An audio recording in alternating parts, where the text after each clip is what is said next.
বৈশাখের নামে যে মঙ্গল শোভাযাত্রা রিলেট হয়েছে, এটা হিন্দুদের ধর্মীয় অনুষঙ্গ, এটা বাঙালি সংস্কৃতি নয়। এটাকে কখনোই মুসলমান সংস্কৃতির নামে গ্রহণ করতে পারে না।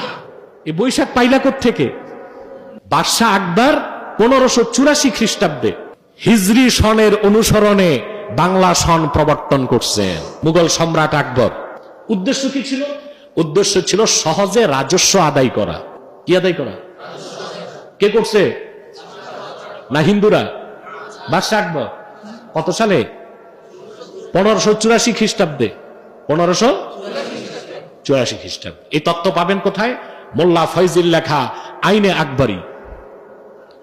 আইনে আকবরীতে মোল্লা ফয়জি এই তথ্য উল্লেখ করেছেন। বাদশাহ আকবর হিজরিকে অনুসরণ করে, হিজরি সন অনুসরণ করে এই বাংলা সনের প্রবর্তন করেছেন।